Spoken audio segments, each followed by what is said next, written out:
the United States and the Soviet Union on a sheet of ice in Lake Placid, New York. Muller trying to turn. There's the left foot. What a cracking shot. Johnny Muller. If you see a 9-9, Olga Korbut's won a gold medal. There it is. 5 seconds left in the game. Do you believe in miracles? Yes! Unbelievable. You're listening to a podcast from Key Moments in Cold War Sports History, an online archive series showcasing the work of expert historians. I'm Vince Hunt and I'll be hosting the series, asking each guest to choose an important document or artefact they think is of great significance in the Cold War sports arena. Lindsay Krasnoff is an expert in French history. Now, Lindsay, the key document you've chosen is an official report into France's Olympic results from 1956. Why is this document significant in terms of Cold War sports history?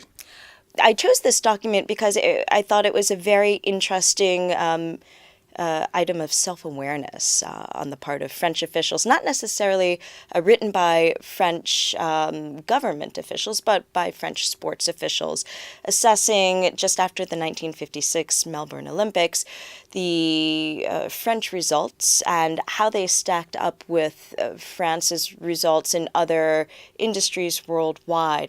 And I thought it showed a very keen awareness of the changes that France had undergone since 1940, when it was demoted from great power status and trying to reconfigure itself in the Cold War bipolar world. This was also a period of ongoing decolonization, so certainly France had severed itself finally from Indochina after 1954, but 1956 it's still a period where the Algerian War is ongoing and not going very well, and just before the official ties are broken with French Africa. So I thought it was very interesting that there was already this awareness that France was no longer perhaps, one of the top powers, but there is no reason why it should have finished 10th or 11th at that Olympic Games. I found it really intriguing that the report was urging French officials to invest in sport, to really, as a challenge, to raise the bar, the athletic bar, because France should be doing better. Perhaps not number 1 or number 2, but certainly number 5, number 6, number 7. And I thought it was really fascinating that they identified certain sports that seemed more suited to the French psyche, a more cerebral psyche.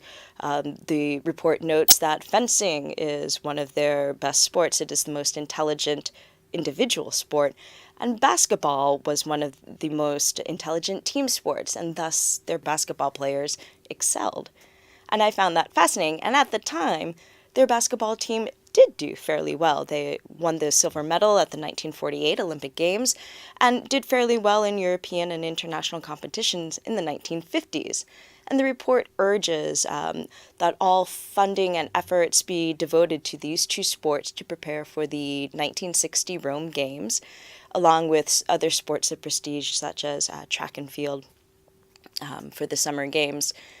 And there's this big build-up that this will help us sustain good results. And then 1960 happens, and it is an utter failure in terms of French Olympic athletes. They win, I think, 2 silvers, 3 bronzes, no gold medals. They finished 25th in the overall medal table. There's a lot of outrage that smaller countries such as Ethiopia, Japan, have finished higher in the medal table because they have gold medals. It launches what I call a sports crisis, the inability of elite French athletes to win major titles and victories at a time when sports is increasingly part of the Cold War soft power arsenal. It's also kind of contradictory to the image that President de Gaulle wished to portray of a rejuvenated, revived France, who has emerged from the wars, who has emerged from decolonization, who is harnessing the essence of youth and going forth and reconfiguring itself. So the absence of wins really does not project a very vibrant image abroad. And the Rome 1960 Games is also the first time that the games are televised in a fairly large-scale way. And so the image of French athletes not doing well, particularly in basketball, they placed 10th out of 16 teams. That's kind of lets the air out of the bag, as it were. What was it exactly that went wrong then? The report is interesting in that it outlines several key things. French youths who don't have the taste for sports practice. They'd rather do other things, such as hang out or watch television. The fact that what sports facilities were available were old or difficult to access or expensive to use, and there weren't very many of them. It also highlights the fact that there's a lack of a national sports culture in a way that there is in other Anglo-Saxon countries like the United Kingdom or the United States. And it highlights these things as flags to be aware of, but doesn't necessarily urge ways to correct them. That will come after the 1960 catastrophe, if you will. So it seems to me, looking at the dates involved, 1956, and people want to hang out, Elvis Presley, rock and roll, longer hair. People want to have a good time after the war, which of course took a tremendous toll on France. Certainly, and this is very much a time of rebuilding in France, infrastructure, the country itself, but also society as well. The Vichy period really tore France apart as a nation, even certain families. So it was important to try to heal the country. And certainly the youth were seen as a way to do that. The youth counterculture certainly got in the way of that, part of the larger globalized youth counterculture, if you will. And this is the baby boom generation who just, with their sheer size, overwhelmed the state institutions, from the schools all the way up. It is incredibly complex, actually, when you put all those factors together. I mean, you've got rebellion against parents who had to conform to get through the war, and then you've got all these the counterculture elements as well, and it must have been a very difficult job to try and direct athletes into sport. It was, and certainly there was difficulties even trying to get athletes or youths rather to take up sports. There were several studies that were issued throughout the 1960s that more organized sport would be a good antidote to juvenile delinquency, would help engage the youth, get them, help them learn the rules and play by, fair play, democracy, all that sort of thing. But it was difficult. And the Fifth Republic instituted a series of multi-year sports plans to construct more sports facilities, to make them more widely available, to make them more free, so publicly accessible. But it still wasn't doing the trick. And it's not until 1975, with the Mazot Law, when it's passed, that for the first time the state legislates sports as part of the national culture. So it seems that French sport really went into something of a hole after 1960 and didn't re-emerge for Correct. quite a long time. Correct.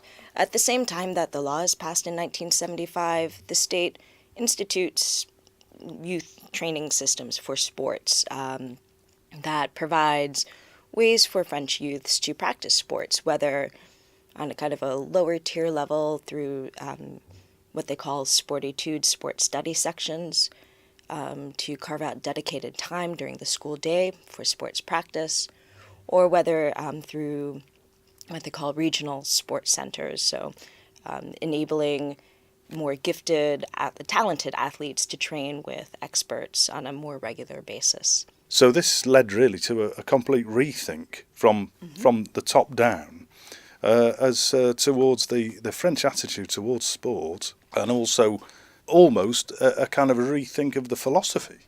Yes, very much. I don't know whether it actually changed the lack of a national sports culture. That's still debatable today, but certainly reinforced the state's concept of sports and its uses. Let me just relate this first to Cold War sports history.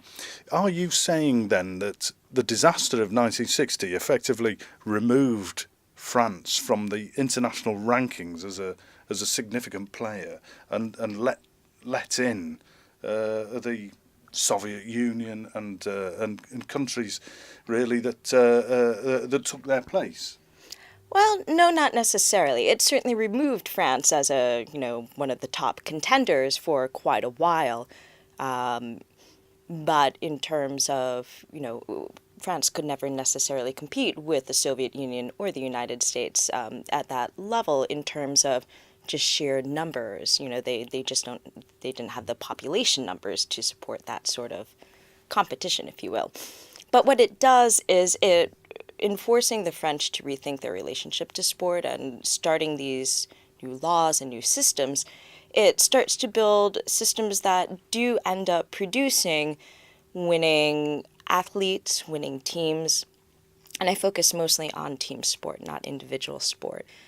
My research focuses on football and basketball, and certainly you point to the football success of France in the 1980s and the 1990s.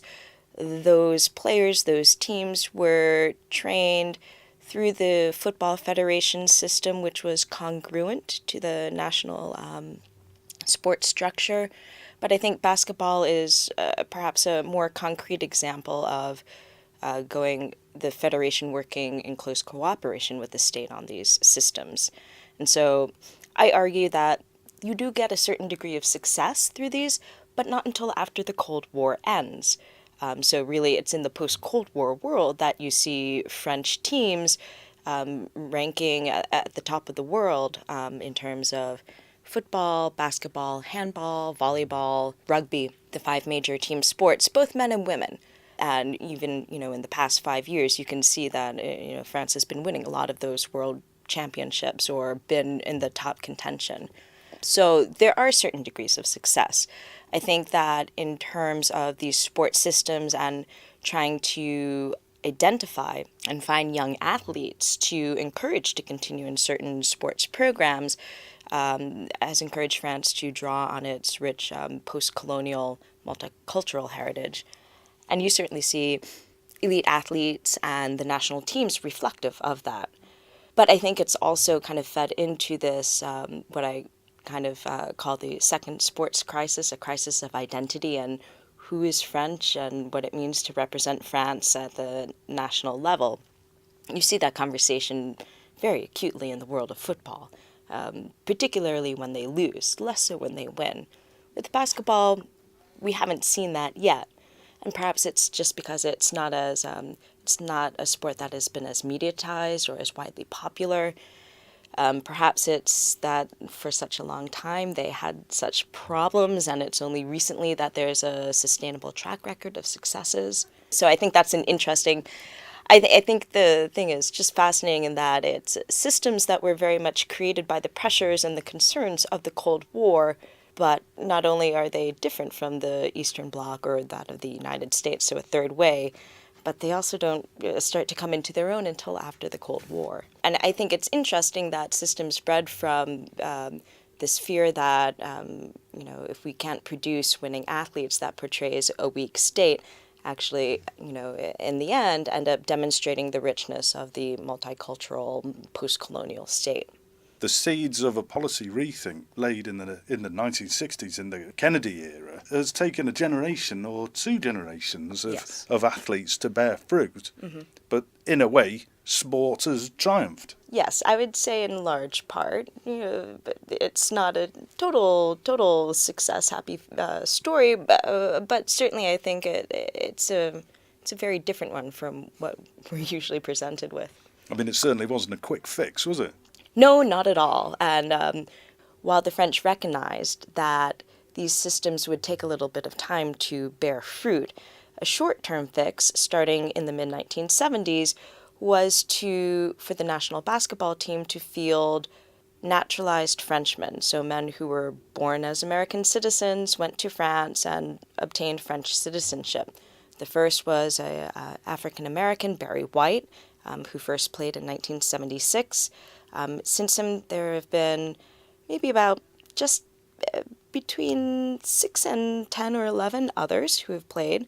The last one being Crawford Palmer, who played on the 2000 Sydney Olympic team, where France won the silver medal after a close game against the United States.